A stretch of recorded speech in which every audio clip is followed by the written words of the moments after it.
Hola a todos, mi nombre es Harold de descubresubconsciente.com. Vamos a mirar cómo nuestra mente normaliza los deseos que consideramos conscientemente que no se deberían hacer, pero inconscientemente son alimentados y finalmente terminamos haciéndolos, ¿sí? Y detrás de esto pues están los apegos, los vicios. Por lo tanto, conocer cómo se activan estos mecanismos nos van a ayudar a controlarlo mejor, y también vamos a dar unas claves para controlarlos, ¿sí? Bueno, pues entonces ya sabemos que nuestra mente, nosotros como seres humanos no estamos programados para manejar emociones, ¿sí? Y obviamente pues nadie nos lo ha enseñado. Entonces lo que normalmente sucede es que las emociones nos manejan a nosotros, ¿sí? Nos hemos convertido en seres reactivos, ¿sí? Entonces ya sabemos, ya hemos hablado de que las cosas que nosotros observamos entran a nosotros a través de los sentidos, generan unas conexiones neuronales, y esas conexiones neuronales generan impulsos eléctricos que activan ciertas zonas del cerebro, envían impulsos a nuestro sistema nervioso central, activan ciertas glándulas que están detrás de lo que nosotros llamamos emociones, ¿sí? Cuando sentimos fuertes emociones, ciertos impulsos, que si la adrenalina, cuando todas estas emociones o todas estas glándulas se activan, pues entonces ya no hay mucho que hacer, ¿sí? Ya prácticamente viene la acción. Entonces, por eso no podemos evitar reaccionar, ¿sí? Somos mecanismos, y las cosas que consumimos, ya lo vimos en la clase pasada, pues afectan nuestro comportamiento, ¿sí? Por ejemplo, ves un comercial acerca de viajes, un 50% para viajar a Cancún, y tú indudablemente o inevitablemente no puedes evitar pensar en que sería bueno un viaje, y que sería bueno aprovechar ese 50% de descuento, y que hace rato que no viajas, y que entonces sería una buena oportunidad si sacas las vacaciones. Entonces tú no puedes evitar empezar a pensar en ello, ¿sí? Y aprovechar ese descuento, y seguramente terminarás viajando simplemente por algo que tuviste, ¿sí? También colocábamos en la clase pasada el ejemplo de las series de narcos, ¿sí? Entonces, un niño que no está preparado para mirar todos los contextos que se están moviendo, y que tenga una necesidad de buscar poder, entonces puede sentirse atraído hacia esas circunstancias, y si se dan una serie de condiciones y circunstancias, si fuera de eso no está preparado, no tiene unas bases psicológicas estables, pues entonces puede verse metido en ese mundo, ¿sí?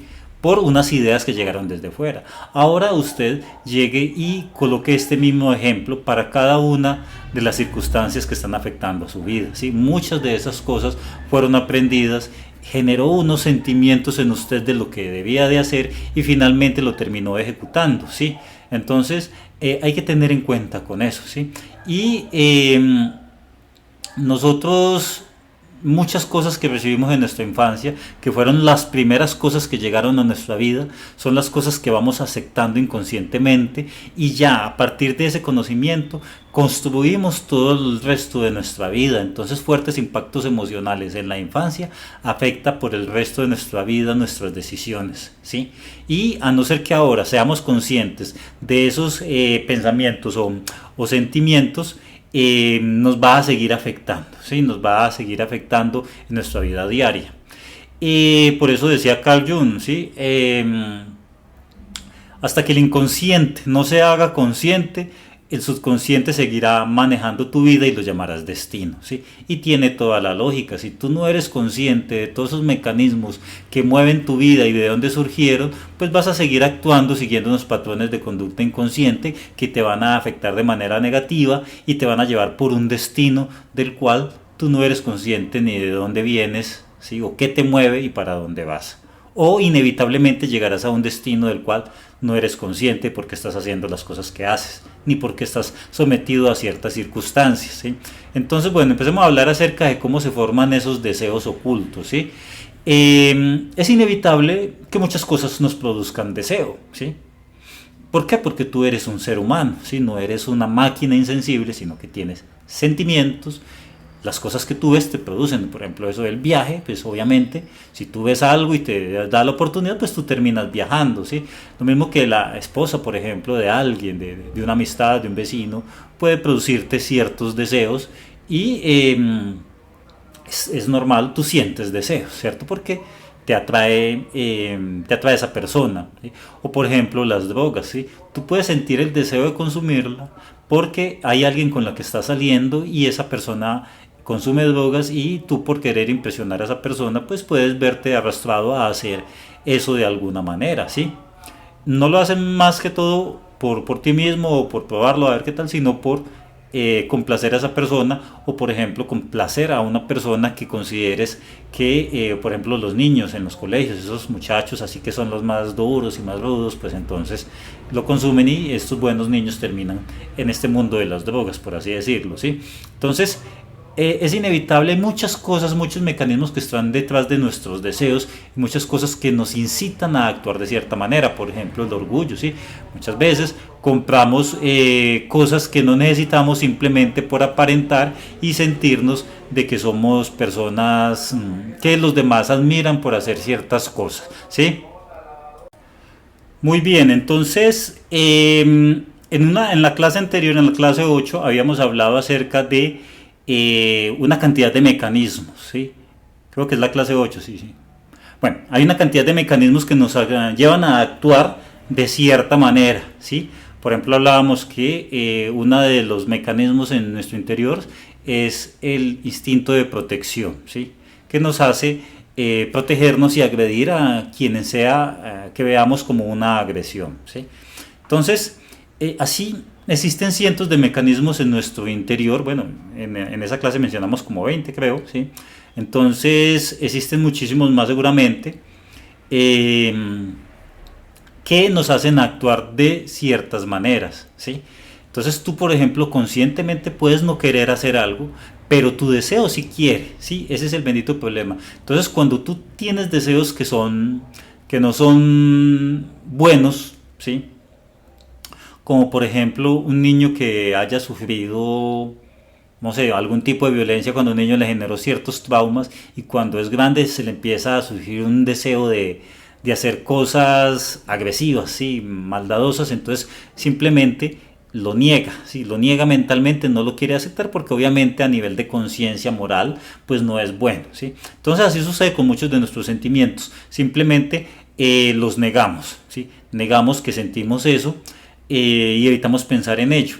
Pero el deseo ya ha quedado ahí, ¿cierto? Ahí está, nuestro interior ha sido picado con esa curiosidad, ha sido insertada esa idea, como lo vimos en una clase pasada acerca de cómo se insertan las ideas por allá en nuestro fondo, ¿sí? Hacíamos la explicación de la película Inception, de cómo se insertaban en unos niveles del subconsciente y cómo se insertaba esa idea en ese sueño, ¿sí? De tal manera que la persona poco a poco iba haciendo viable esa idea.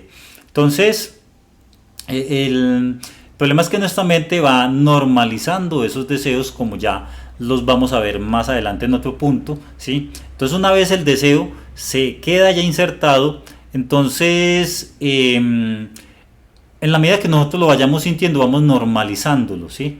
Vamos normalizando porque vamos conviviendo con ese deseo, ¿sí? Entonces se hace, digamos, un invitado común y conocido, ¿sí? Ya no, nuestra mente no va a estar tan prevenida frente a ello, por lo tanto ese deseo va a estar instalado en nuestra psiquis, ¿sí? Entonces es normal que sintamos algunos deseos, ¿sí? Pero nuestra moralidad, nuestra conciencia, nuestra educación dice que no es viable, ¿sí? Que no se debe hacer. Entonces, por ejemplo, en el caso de que tú deseas, por ejemplo, a la novia de tu amigo, ¿sí? Entonces tú dices conscientemente, no debo hacerlo, ¿sí? No debo hacerlo. Pero el deseo está ahí metido, entonces si se empiezan a dar una serie de oportunidades, ¿sí? En donde tú te vas a ver a solas con esa persona, donde la persona te está haciendo unos gestos, donde te invita a que estén los dos juntos, pues entonces a partir de una serie de circunstancias y de que el cerebro lo va conviviendo con esa situación, entonces poco a poco va a buscar justificaciones, ¿sí? Para poderlo ejecutar hasta que finalmente lo ejecuta, ¿sí? Porque nosotros actuamos no por la lógica, sino por las emociones, ¿sí? Si tú tienes una fuerte emoción hacia algo, tú finalmente lo terminas ejecutando y no te va a importar las razones para no hacerlo, ¿sí? Entonces, esa es la razón por la que nosotros ejecutamos muchos vicios, muchos hábitos, muchas adicciones, porque la emoción, ¿sí? Porque ahí se están moviendo una cantidad de hormonas, que si la serotonina, creo que es una hormona, que si la hormona del amor, que si la hormona de yo no sé qué, ¿sí? La hormona del placer, bueno, toda una cantidad de hormonas se van moviendo y simplemente ellas mueven nuestro organismo, entonces nosotros actuamos de manera automática y por eso no atendemos a las razones. Entonces, en la medida que vas entrando en contacto con eso que te produce deseo, tu mente va a seguir encontrando razones para ejecutarlo, ¿sí? Hasta que en un inicio empieza como con una curiosidad. Bueno, ¿qué pasaría si yo me acerco así y digo esto? ¿Qué puede suceder? ¿Sí? Entonces es la mente te está llevando hacia una trampa, ¿sí? Te está diciendo, o sea, el deseo está gobernando tus pensamientos y el primer indicio es la curiosidad. Si tú dices, ¿qué pasaría si? ¿Cierto? Entonces tú, necesariamente, como es algo tan inocente, porque la curiosidad, como se dice, es simplemente curiosidad, no es un hecho, ¿sí? Simplemente es una indagación, por eso dicen que la curiosidad mató al gato, porque ya tú con tu curiosidad asistes, ¿sí? A ver qué sucede.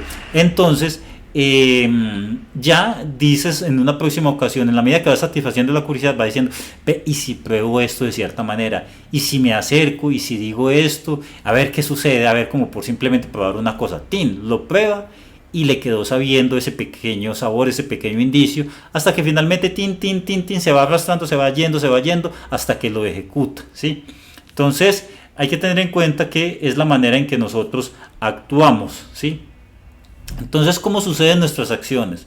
Primero se instala un deseo en nuestro interior, luego se presentan una serie de circunstancias y luego la razón empieza a justificar ese deseo para nosotros poder tener vía libre para ejecutarlo, y así con todo tipo de deseos oscuros, llámese agresiones, llámese venganzas, llámese, tú tienes un sentimiento, una ira en contra de alguien, tú quieres hacerle algo.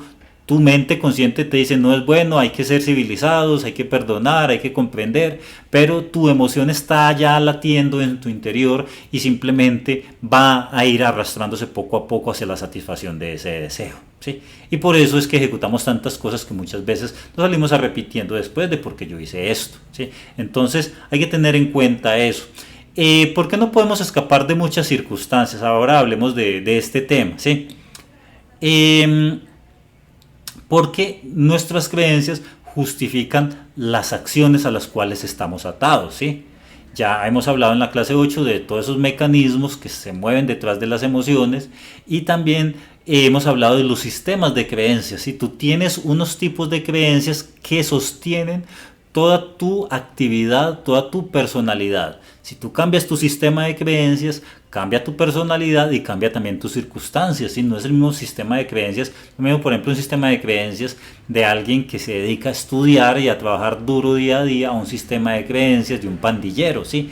Es un sistema completamente diferente, pero cambian los sistemas de creencias y también cambiarán sus acciones, ¿sí? Porque es en lo que cree, ¿sí? Y cambiar las creencias es muy fácil, ¿sí? Es sino, por ejemplo, ver como, por ejemplo, una persona normal que quiere a su familia, que tiene unos hijos, que tiene, qué sé yo, un trabajo normal, de un momento a otro, por asistir a un tipo de creencia, de un tipo de conocimiento, termina por allá con unas sotanas, hablando en la calle y cosas por el estilo, ¿sí? Una creencia le cambió su sistema de creencias y sus acciones. Entonces hay que tener mucho cuidado con eso, porque aquí lo estamos viendo muy fácil en el exterior, pero poca idea tenemos de cómo tenemos unos sistemas de creencias que son parecidos, y obviamente como es nuestro sistema de creencias, como está normalizado, nosotros no le ponemos mucha atención. Entonces, ¿por qué no podemos escapar finalmente de muchas situaciones? Porque, por ejemplo, miremos la pobreza, ¿sí?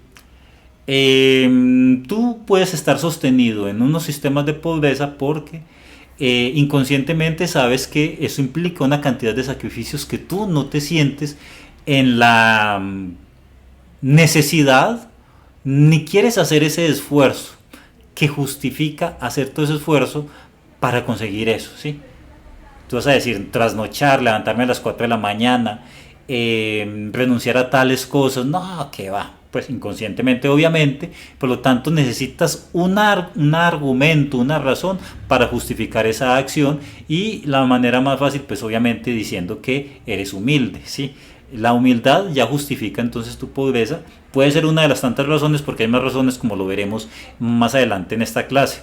Entonces, algo difícil, si hay algo difícil que tu cerebro lo percibe como difícil, pues simplemente lo justificas para no hacerlo, porque ya sabemos que hay un mecanismo detrás de ellos, y es el de ahorro de energía y el de no percibir un peligro por cosas que no estén sucediendo en este instante. Entonces, cuando la mente sí percibe un peligro como real, bueno, hay que tener en cuenta que la mente no percibe peligros ni advertencias, solamente para ella es importante lo que está de manera más inmediata, ¿sí?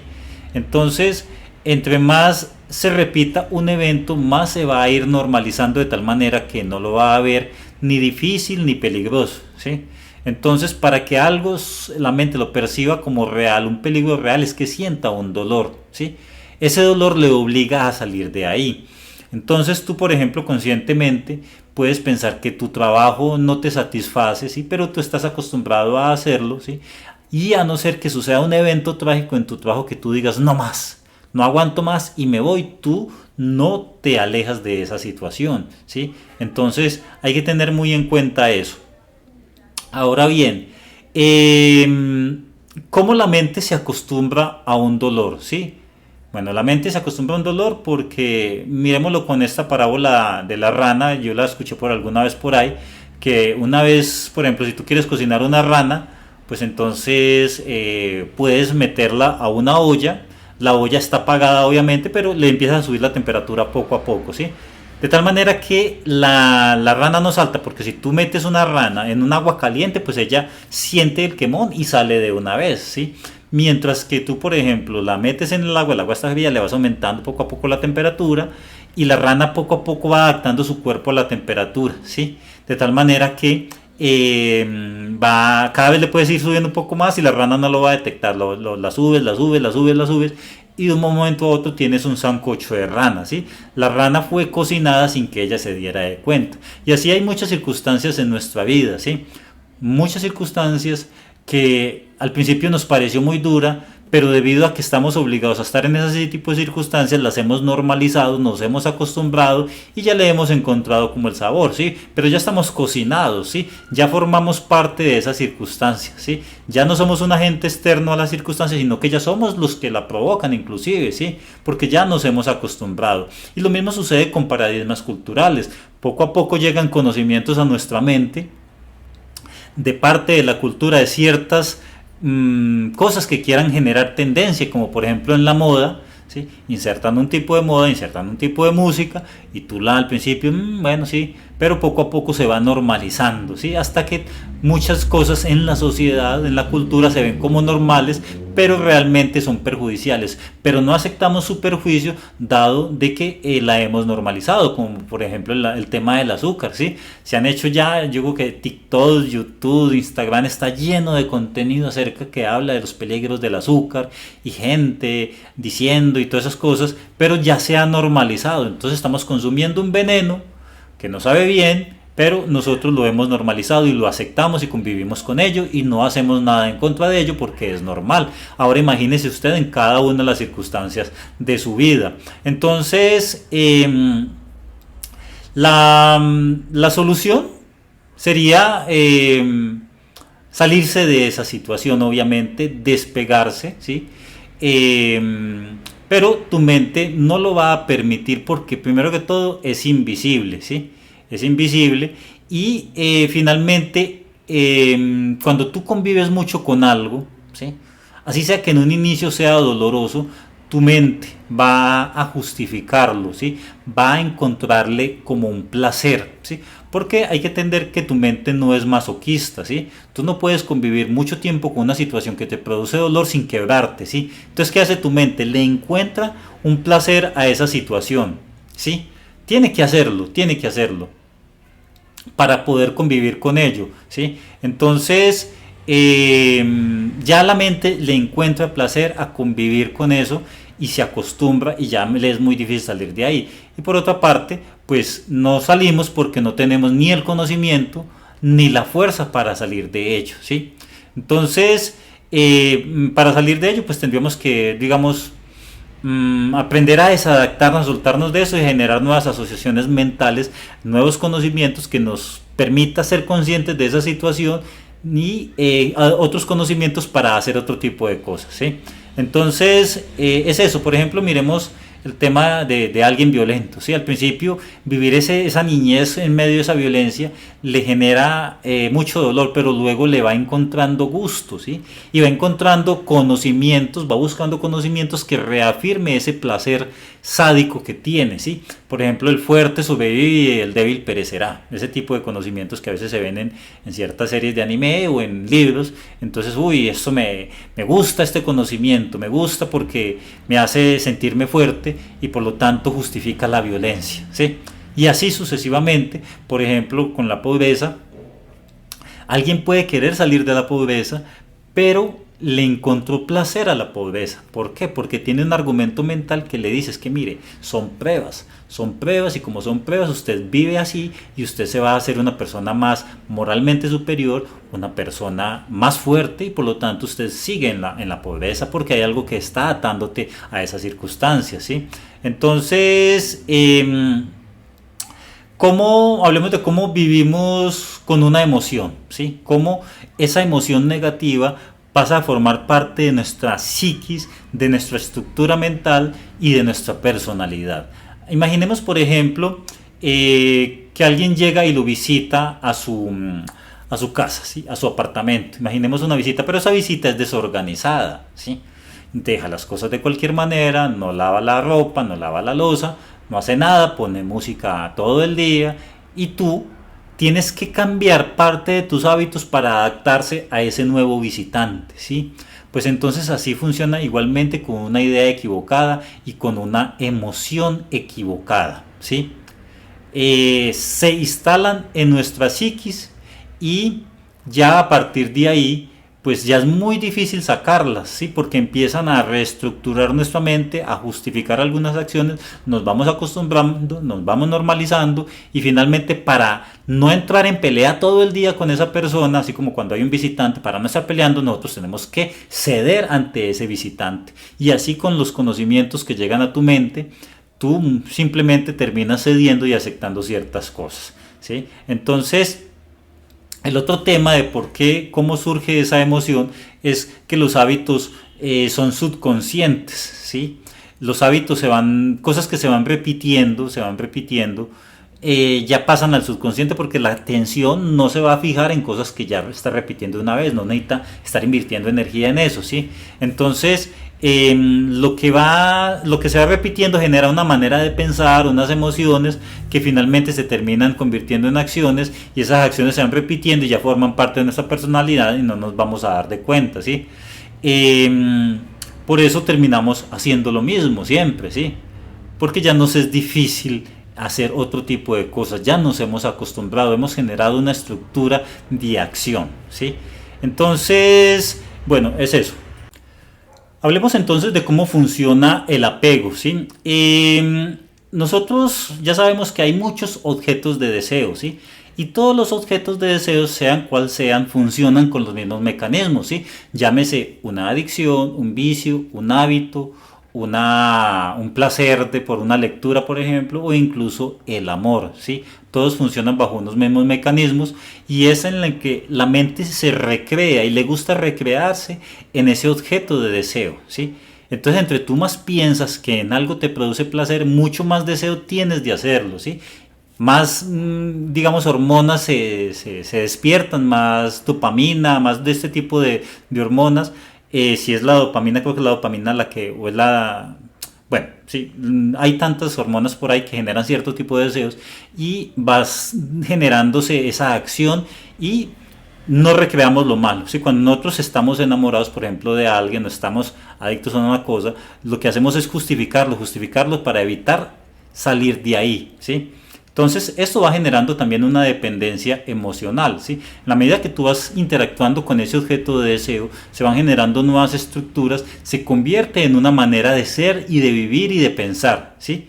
Y ya tú no vas a cambiar, es muy difícil hacer el cambio porque toda tu estructura mental, toda tu estructura emocional, todas tus acciones están ya formadas por ese lado. Es como un árbol que ha crecido, como se dice, árbol torcido, muy difícil sus ramas volver a, bueno, por ahí ya me voy a poner como el chapulín, ¿sí? Pero hay una frase que habla de que árbol torcido no es muy difícil que se vuelva a poner en su lugar, ¿sí? Entonces eso forma parte, obviamente para eso es este curso, para enseñar digamos, a enderezar nuestras conductas, ¿sí? Entonces así funciona el apego, ¿sí? Así funciona el apego. En la medida que vamos haciendo nos vamos acostumbrando, ¿sí? Y nos vamos acostumbrándonos, por ejemplo, hay apegos dañinos, ¿sí? Como por ejemplo respecto a personas que nos tratan mal, ¿sí? Pero esas personas que tratan mal pueden representar, digamos, un ejemplo de fuerza, ¿sí? Que nosotros buscamos, y esas personas por esa agresividad podemos tomarla como fuerza, ¿sí? O porque son figuras de autoridad que representan a nuestros padres y que nos mandan y que nos someten y que nos agreden, pues entonces pensamos que debemos obedecerles simplemente porque nos tratan mal, ¿sí? Y eso sobre todo funciona mucho en las personalidades empáticas, ¿sí? Porque una personalidad empática siempre se pone en el lugar de otro, ¿sí? Y como el otro no es sino solamente egoísta, el empático es capaz de ceder un poco de sí para complacer al egoísta, ¿sí? Entonces, por otra parte, eso se generan relaciones tóxicas, ¿sí? Porque eso se llama refuerzo intermitente. Hay un término psicológico que explica eso, ¿sí? Que en la cual usted genera adicción a las cosas que le generan emociones positivas y negativas, ¿sí? Entonces, algo te genera solamente cosas positivas, más o menos la adicción, pero si te genera cosas negativas y positivas, generan una marea de emociones que es muy difícil escapar de ahí. Por eso existe ese apego hacia personas tóxicas, narcisistas y psicópatas que te tratan mal, pero también te hace sentir muchas emociones positivas, y por eso es muy difícil escapar, sobre todo de un apego emocional, ¿sí? Entonces, ¿cómo escapar a ese apego emocional? Bueno, hablemos rápidamente, que es que estoy mirando desde hace rato acá el reloj, estoy mirando a ver si me alcanza el tiempo, ¿sí? Pero esto lo vamos a ahondar en próximos capítulos cuando hablemos de hábitos. Entonces, uno, obviamente, alejarse, ¿sí? Porque entre más te alejes, menos mecanismos se van a activar, menos recuerdos y por lo tanto menos acciones, ¿sí? Lo otro, entretén tu mente para que evites pensar en ello, ¿sí? Porque el desocupamiento es el peor caldo de cultivo para los malos hábitos y los malos pensamientos y los deseos insanos, ¿sí? Genere también una tercera clave, genere un sentimiento de rechazo, ¿sí?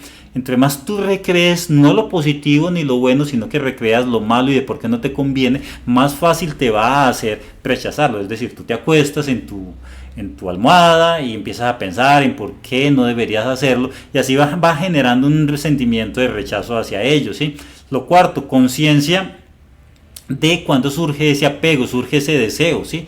Tú dices que normalmente cuando estoy al lado de tal persona o cuando toco tales objetos me genera ese deseo. Entonces tú eres consciente de cuando surge, por lo tanto es mucho más fácil prevenir que tú lo ejecutes, ¿sí? Y de tal manera que tú puedes decir, bueno, yo más bien no lo voy a hacer en tal fecha, sino que lo voy a hacer en tal fecha para satisfacer tal deseo, ¿sí? Y así empiezas a ejercer algo de autocontrol. Lo otro es que tienes que poner límites, ¿sí? Respecto a personas que te abusan o algo que te está generando un daño, simplemente pon un límite, ¿sí?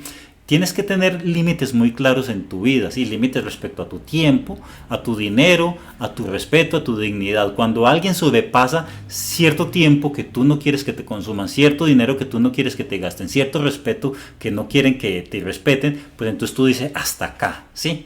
Y si alguien sobrepasa esos límites, pues entonces corta de raíz y utilizas el mecanismo que siempre utiliza el cerebro para cuando no quiere estar con algo que le incomoda, simplemente es no ponerle atención y en este caso ignorar a esa persona, ¿sí? ¿Por qué? Porque sobrepasa límites y por eso no merece tu atención, ¿sí? Entonces es eso. El otro, aprende a ver los puntos débiles, ¿sí? Tanto tuyos, porque nosotros somos manipulables en virtud de nuestras debilidades, ¿sí? Si tú conoces tus debilidades y si tú trabajas sobre tus debilidades, pues entonces es mucho más fácil que no te vayan a manipular, ¿sí? Porque tú vas hacia de alguien porque esa persona tú crees que te está satisfaciendo una necesidad, ¿sí? Entonces aprende qué es lo que te satisface la persona y aprende a satisfacerlas por ti mismo para que así no tengas esa necesidad, o busca otros reemplazos hacia esa necesidad que esa otra persona te está satisfaciendo o ese vicio te está satisfaciendo. Busca un reemplazo del cual tú eres consciente, que tú eres capaz de manejar y mides sus consecuencias, ¿sí? Entonces analiza tus debilidades, ponlas de frente y solucionas. Analiza cuáles son tus deseos, ponlas de frente y mira qué solución le vas a dar para que así no se te vuelva una debilidad y no caigas en manos o presas de vicios y de personas que te manipulan por causa de todas esas debilidades. Bueno, yo creo que ya me hice entender y ya también se me acabó el tiempo. Nos vemos entonces en la próxima clase.